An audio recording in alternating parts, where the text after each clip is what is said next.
Pagi, siang, ataupun malam, Pak. Perkenalkan, nama saya Hans Joseph Silitonga dengan NIM 182237072 dari kelas K04. Pada kesempatan kali ini, saya akan mempresentasikan hasil dari tugas pengganti UAS saya, yaitu yang berjudul Artificial Intelligence, Transformasi Dunia, dan Peran Kita. Awalnya akan saya bahas tentang AI sendiri ya. Apa itu artificial intelligence? AI sendiri adalah kemampuan mesin untuk meniru kecerdasan manusia ya, seperti berpikirnya, mungkin mengambil keputusannya dan juga menyelesaikan masalahnya, serta belajar dari data-data yang ada. Nah, mengapa AI ini penting? Artificial intelligence ini sendiri dikatakan penting dalam kehidupan manusia karena memang digunakan oleh manusia dalam kehidupannya sehari-hari, seperti membantu menyelesaikan masalah yang kompleks, membantu pekerjaannya agar menjadi cepat dan efisien, dan lain sebagainya. Nah, sebenarnya AI ini sendiri sudah mulai dikembangkan pada tahun 1950-an, ya dengan tujuan utama itu pada saat itu untuk memainkan catur. Nah, jadi pengembangan AI pertama kali ini dilakukan dengan metode Turing Test, ya, dengan tujuan menyelesaikan masalah catur tadi. Seiring dengan berjalannya waktu, perkembangan AI ini juga semakin melejit jauh hingga pada sekitar tahun 2010 dikembangkan juga neural networks dan juga deep learning. Dan AI terus berkembang hingga sampai pada saat ini, sehingga dapat kita lihat perkembangannya sudah berupa generative AI, seperti ChatGPT ataupun black box AI. Nah, para YouTuber-YouTuber juga sering menggunakan AI dalam membuat konten mereka, membantu menulis skrip, dan lain sebagainya. Yaitu contoh aplikasi AI dalam kehidupan manusia. Seperti eh, yang kita gunakan mungkin pada HP ataupun pada komputer kita sebagai asisten. Ya, asisten itulah yang merupakan AI yang membantu kita dalam menggunakan fitur-fitur yang ada di HP kita. Kemudian mayoritas pasti kita atau bahkan semua dari kita mungkin pasti, ya bukan mungkin, pasti pernah menggunakan sosial media seperti YouTube ataupun TikTok. Nah, dalam menggunakan YouTube ataupun TikTok itu ada FYP berupa video yang tampil ke layar kita. Nah, pengaturan FYP tersebut juga dilakukan dengan AI. Ya, AI ini akan melihat algoritma-algoritma dari video-video yang pernah kita tonton sebelumnya. Jadi dia akan bekerja dan mencari data serta akan menampilkan video yang berkaitan dengan video yang pernah kita tonton sebelumnya. Nah, kemudian dalam bidang kesehatan juga AI ini digunakan dalam membantu tenaga kesehatan, mungkin seperti dokter, membantu menemukan penyakit dari pasien dan juga mencari obat yang sesuai. Kemudian dalam bidang kendaraan juga AI ini sudah digunakan pada kendaraan seperti mobil dengan fitur autopilot-nya dan juga di pesawat dan di berbagai kendaraan lainnya. Nah, AI ini sendiri dari contoh-contoh tadi dapat kita lihat sangat bermanfaat bagi kehidupan manusia.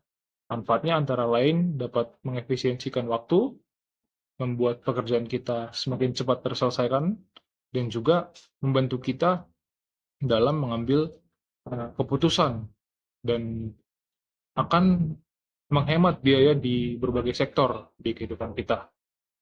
Nah, di samping dari manfaat AI tersebut, ada juga tantangan dan risiko dari AI itu sendiri. Nah, saya akan membahas dari 2 poin. Yang pertama, tantangan teknis dari AI itu sendiri, ya. Jadi tidak semua data bisa digunakan dalam pelatihan atau untuk melatih AI.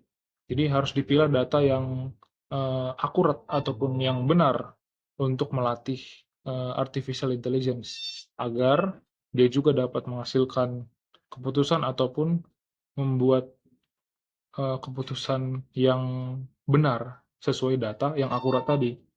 Nah, kemudian yang kedua, tantangannya adalah biaya pengembangan AI yang relatif mahal. Jadi di sini dibutuhkan solusi ya untuk masalah-masalah tersebut. Kemudian kita akan membahas resiko sosial dan etika tentang AI itu sendiri. Yang pertama dalam privasi ya, ada banyak sekali data pengguna yang bisa disalahgunakan dengan adanya AI ini. Dan yang kedua, ada bias algoritma yang mana keputusan AI itu belum tentu yang terbaik ataupun dapat menimbulkan ketidakadilan bagi kita para penggunanya. Yang ketiga, dalam bidang pekerjaan.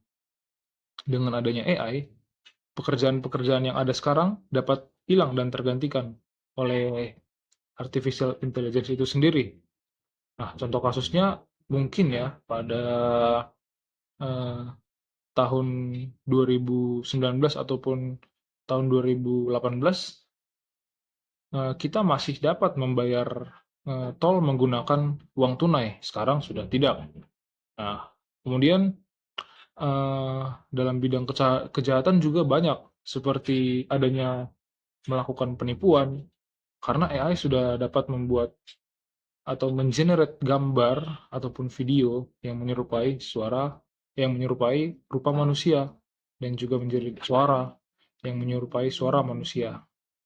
Jadi kita harus memiliki sikap yang dapat bijaksana dalam menghadapi AI ini ya. Saya akan membahas sikap yang harus kita ambil. Ya, di sini saya membaginya menjadi 3 bagian. Sebagai mahasiswa, sebagai profesional di masa depan, dan sebagai bagian dari masyarakat. Yang pertama sebagai mahasiswa ya, kita patut dapat mempelajari dasar-dasar dari AI itu sendiri seperti machine learning dan juga data science. Yang kedua, kita harus dapat memahami dampak dari artificial intelligence itu sendiri khususnya pada bidang-bidang yang kita minati. Ke depannya akan seperti apa AI itu dapat mempengaruhi bidang-bidang tersebut. Nah, dari pandangan profesional untuk masa depan, kita juga harus dapat beradaptasi dengan cepat akan adanya teknologi baru seperti AI ini. Ya, seperti memperkuat keterampilan yang kita miliki agar pekerjaan kita tidak cepat digantikan oleh AI karena kita sudah memiliki value yang tidak dimiliki oleh AI itu sendiri. Nah, kemudian sebagai bagian dari masyarakat, kita juga harus dapat mempergunakan AI secara etis dan sesuai dengan norma-norma yang telah diterapkan di masyarakat. Kita juga harus mendukung regulasi yang melindungi privasi dan keamanan data agar tidak terjadi penyalahgunaan data-data dari para pengguna AI itu sendiri. Kemudian, AI ini sendiri juga berpeluang sangat besar di masa depan ya. Ada berbagai kemungkinan-kemungkinan yang akan terjadi di masa depan. Seperti AI generatif akan menjadi semakin canggih, seperti dapat menghasilkan video, menghasilkan musik, ataupun menghasilkan gambar secara lebih akurat ya. AI juga dapat berperan untuk menghubungkan manusia dengan komputer ya, seperti brain computer interface ya. Jadi di masa depan akan ada kemungkinan otak kita dapat berkomunikasi langsung dengan komputer melalui artificial intelligence. Ini sangat luar biasa saya rasa. Dan juga yang ketiga adalah eksploitasi luar angkasa yang lebih maju dengan bantuan AI. Ya, sekarang juga sudah dikembangkan oleh Elon Musk jika kita mengikuti perkembangan berita. Jadi penting untuk kita renungkan bersama-sama. Apakah AI akan menggantikan semua pekerjaan manusia? Bagaimana kita bisa memanfaatkan AI untuk kemajuan tanpa melupakan etika-etika yang ada? Ini harus kita perhatikan dan kita renungkan dalam kehidupan kita masing-masing. Jadi, ada beberapa kesimpulan yang dapat saya ambil dari materi presentasi saya tadi. Ya, yang pertama adalah AI sudah dan akan merubah dunia. AI ini berpotensi besar untuk inovasi dan efisiensi. AI ini juga dapat membantu manusia untuk menyelesaikan masalah-masalah yang kompleks dan berbagai pekerjaan-pekerjaan manusia lainnya. Namun di samping itu, ada banyak tantangan yang ditimbulkan dari hadirnya AI ini, seperti privasi, bias, dan dampak pada pekerjaan manusia. Nah, jadi peran kita harus dapat memanfaatkan AI secara bijak dan etis. Dan kita juga harus terus terus belajar dan beradaptasi akan teknologi artificial intelligence ini. Di pesan terakhir saya sebelum mengakhiri presentasi ini ya, AI itu adalah sebuah alat. Ya, jadi pandanglah AI itu sebagai alat yang akan menjadi asisten kita. Jangan kita gunakan AI sebagai majikan ataupun menuankan AI. Kita harus dapat mempergunakan AI secara bijak untuk mengembangkan diri kita dan untuk mengenerate value-value yang khusus agar pekerjaan-pekerjaan yang akan nantinya kita ambil tidak dapat tergantikan oleh AI. Jadi sekian presentasi dari saya. Mohon maaf jika ada kesalahan kata dalam penyampaian presentasi saya tadi. Terima kasih.